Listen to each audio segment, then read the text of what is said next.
Welcome to DNS news. Telangana రాష్ట్రంలో రైతుల ఆత్మహత్యలకు కారణమైనది నెంబర్ 1 ఫర్టిలైజర్ షాపులు, నెంబర్ 2 రైస్ మిల్లర్స్.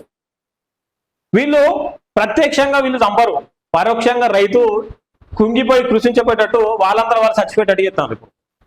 గత బీఆర్ఎస్ ప్రభుత్వం అధికారంలో ఉన్నప్పుడు తెలంగాణ రాష్ట్రంలో ఉన్న అన్ని రైస్ మిల్లులు ప్రభుత్వం ద్వారా కొనుగోలు చేసిన వడ్లను పెద్ద స్కామ్ చేసి ఈ వడ్లను బయటి దేశాలకు ఎగుమతి చేసుకున్నారు, వేరే రాష్ట్రాలకు ఎగుమతి చేసుకున్నారు. ఇట్లా తెలంగాణలో ఉన్న దాదాపు 90% రైస్ మిల్లర్స్ ఒక్కొక్క రైస్ మిల్లు 1 కోటి నుండి సుమారు 1 కోటి రూపాయల నుంచి 10 కోట్ల స్కామ్ చేసిరు.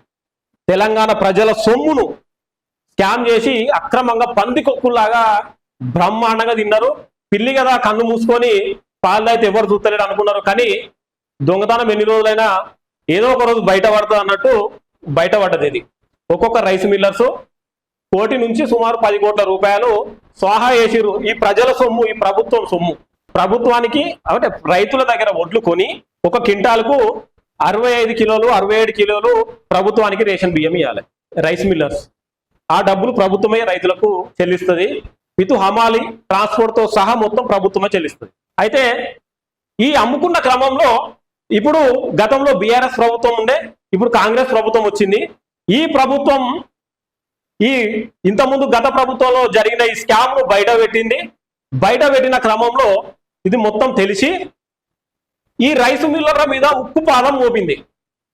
ఈ స్కాము మీరు కట్టాల్సిన డబ్బులు వెంటనే కట్టాలి, లేదంటే తగు శిక్ష అనుభవించక తప్పదు అని దీని మీద ఒత్తిడి తీసుకొచ్చే క్రమంలో రైస్ మిల్లుస్ మొత్తం ఒక యూనియన్ ఏర్పడ్డారు. తెలంగాణ రాష్ట్రంలో ఉన్న రైస్ మిల్ అసోసియేషన్స్ అందరూ ఒక సమావేశం ఏర్పాటు చేసుకొని గత ప్రభుత్వంలో మనం చేసిన స్కామ్ మొత్తం బయటపడ్డది, మనం డబ్బులు కట్టాలి, లేకపోతే ప్రభుత్వం ఊపుకునేటట్లేదు, దీనికి మనం ఏం చేయాలి అని ఒక పెద్ద ప్లాన్ వేసి మాకు గిట్టుబడతలేదు, మేము వడ్లు కొనము, ఈ స్కామ్ నుంచి తప్పించుకోవడానికి ఇదంతా ఒక గేమ్, ఇది మేము వడ్లు కొనము అని ప్రభుత్వం దగ్గర చేతులు లేపారు. రైస్ మిల్లర్స్ అందరు తెలంగాణ రాష్ట్రంలో ఉన్న అందరు ఆల్ రైస్ మిల్లర్స్ ఒకటై ప్రభుత్వము ఒకసారి 2 సార్లు 3 సార్లు వీళ్ళతో చర్చలు జరిపింది.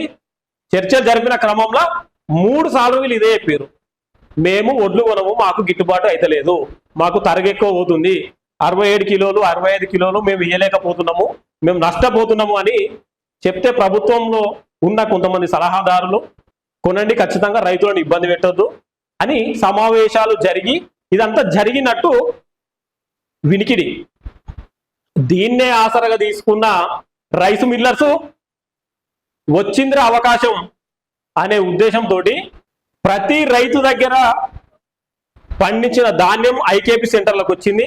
ఐకేపీ సెంటర్లో లారీల్లో తరలించి రైస్ మిల్లులకు వెళ్ళిన క్రమంలో మాకు వడ్లు వద్దు, ప్రభుత్వం దగ్గర అయితే ఎట్లయితే చెప్పిర్రో రైతుల దగ్గర ఐకేపీ సెంటర్ల దగ్గర వీళ్ళందరికీ మాకు వడ్లు వద్దు, మాకు వడ్లు పోతలేవు, మేము వడ్లు తీసుకోము అని ఒక గేమ్ స్టార్ట్ చేసిర్రు. ఈ గేమ్ లో బలయ్యేది ఎవరు? ప్రభుత్వం బలవుతుందా? ఐకేపీ సెంటర్ నడిపించే వాళ్ళు బలవుతారా? పిఎస్సిఎస్సి వాళ్ళు బలవుతారా? రైతులు బలవుతారు. రైతు ఏం చేస్తాడు?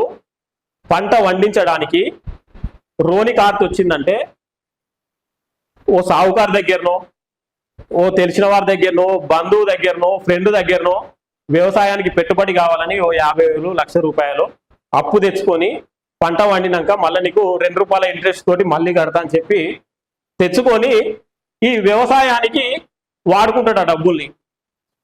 ఈ పంట పోవాలి, ఈ పైసలు మళ్ళీ అక్కడ కట్టాలి, ఇంట్రెస్ట్ తోటి తెచ్చిన దగ్గర మళ్ళీ అప్పు తెచ్చుకోవాలి, మళ్ళీ కట్టాలి. ఇదే రైతు యొక్క జీవనం. ఇదే దాదాపు రైతులలో ఒక 70% రైతులు ఇదే జీవన విధానం నడుతుంది. కొంతమంది భూస్వాములు, వాళ్ళు కోటీశ్వర్లు, వాళ్ళు వేరు, వాళ్ళ దగ్గర విపరీతమైన డబ్బు ఉండొచ్చు, వాళ్ళు చేసే రైతు విధానం వేరు కావచ్చు, వాళ్ళు పండించే విధానం వేరు కావచ్చు, కానీ 70% రైతులు పేదవారే ఉన్నారు. అంత 3 ఎకరాలు 4 ఎకరాలు 5 ఎకరాలు 2 ఎకరాలు ఉన్న రైతులే ఎక్కువ. వీళ్ళకు ఏం గిట్టుబాటు అయితే లేదు. ఈ కంపెనీలు కూడా మందు బస్తాల రేట్లు వేస్తారు, ప్రతిసారి మందుల రేట్లు వేస్తాను, ధాన్యం రేట్లు వేస్తలేరు. ఈ క్రమంలో రైతు నష్టపోతాడు. ఇదంతా ఎందుకు చెప్తున్నా అంటే మీకు అర్థం కావాలని చెప్తాను. అయితే ఈ మిల్లర్స్ ఏం చేసిర్రు, రైతు ఏం చేస్తాడు, 2 కిలోలు 3 కిలోలు ఎక్కువ కడి చేసుకున్నా సరే కానీ మా ఒడ్లు కొనమని పోయి సావుకారు దగ్గర పోయి కూకున్నాడు మిల్లు కాడ. కూకున్న క్రమంలో ఒక లోడుకు 20 క్వింటాలు 30 క్వింటాలు లేదా క్వింటాలకు 10 కిలోలు 12 కిలోలు లేదా 8 కిలోలు నేను కడి చేస్తేనే ఒడ్డు తీసుకుంటా, లేకపోతే లేదనే వరకు వీళ్ళకి ఎలాంటి దిక్కు లేదు, ఎవరు బయట కొనేవాళ్ళు లేరు కాబట్టి సరే అని ఒప్పుకొని ఆ విధంగా ఒడ్లు అమ్ముకుంటారు రైతులు. ఇప్పుడున్న పరిస్థితి అదే నడుతుంది. ఈ ప్లాన్ ఏంది తెలుసా, గత ప్రభుత్వంలో చేసిన ఈ స్కామ్ను నింపుకోవడానికి ఆ గవర్నమెంట్ కు మళ్ళీ ఒడ్లు ఈ 1 కోటి రూపాయల నుంచి 10 కోట్లు ఒక్కొక్కరు పందికొక్కులాగా మెక్కిరు కదా, ఆ మెక్కిన దాన్ని మళ్ళీ నింపుకోవడానికి ఈ రైతుల సొమ్మును దోచుకుంటాను. ఒక్కొక్క రైతు ఒక్కొక్క క్వింటల్కు 10 కిలోలు చొప్పున మన తెలంగాణ రాష్ట్రం మొత్తం ఎన్ని మెట్రిక్ టన్నుల ఒడ్లు వండుతున్నాయి, ఎన్ని దోచుకుంటారు? ఈ 8 కిలోలు 10 కిలోలు కట్ చేసుకున్న ఒడ్లు మొత్తం వాళ్ళు చేసిన స్కామును నింపుకొని ప్రభుత్వానికి అంటగట్టాలనే ఉద్దేశంతో ఇది ఒక పెద్ద భారీ కుంభకోణానికి దారితీసింది. ఇదంతా ఎవరు గమనిస్తలేరు. ఏమని అనుకుంటే ఆ ప్రభుత్వం ఏమో గత ప్రభుత్వం ఒరే పెట్టద్దు, ఒరి పెడితే ఉరి అని చెప్పిండు కేసీఆర్. ఇప్పుడున్న ఈయననేమో రేవంత్ రెడ్డి మొత్తం ఒరి ఒడ్డనే కొంటలేడు, దీన్ని తగలబెట్టాలి, దీన్ని ఇచ్చేయాలని ఈ రోడ్ల మీద రాస్తా రోగులు ఇవి రైతుకు వాస్తవంగా అన్యాయం జరుగుతుంది. కానీ నిజం మాత్రం మొత్తం మిల్లర్స్ చేసిన తప్పును కప్పిపుచ్చుకోవడానికి, వాళ్ళు చేసిన స్కామ్ ను భర్తీ చేసుకోవడానికే ఇదంతా మొత్తం జరుగుతుందని మనకు ఆధారాలు ఉన్నాయి. అవి కూడా ముందు తీసుకొచ్చి పెడతా. దీనికి ఆధారాలు రైతు మార్కెట్ లో ఐకేపీ సెంటర్ లో ఎన్ని క్వింటాళ్ళు లారీలో వేసిండు, ఇక్కడ లారీలో వీళ్ళకి వచ్చిన డబ్బులు ఎన్ని క్వింటాళ్ళు, ఇవన్నీ ఉన్నాయి. ఇవన్నీ తీస్తున్నాము, ఇవి కూడా త్వరలో బయటికి వస్తాయి. ఈ పరోక్షంగా రైతులను చంపే కార్యక్రమం మిల్లర్స్, ఫర్టిలైజర్స్ ఇట్లా ప్రతి ఒక్కరు రైతు మీద కక్ష కట్టి ఏ ప్రభుత్వం వచ్చినా మేము రైతే రాజు, రైతు దేశానికి వెన్నుముక, రైతు రాజుని చేస్తున్నామని ప్రభుత్వాలు ప్రలోభాలు పలకడము పేపర్ల వరకు వీడియోల వరకే తప్ప నిజమైన రైతును ఆదుకునే ప్రభుత్వం ఇంతవరకు రావట్లేదు. రైతుల గురించి పట్టించుకునే నాదుడే లేడు. చూస్తూనే ఉండండి మీ డిఎన్ఎస్ న్యూస్. త్వరలో ఈ బండారం మొత్తం బయటకు వస్తుంది.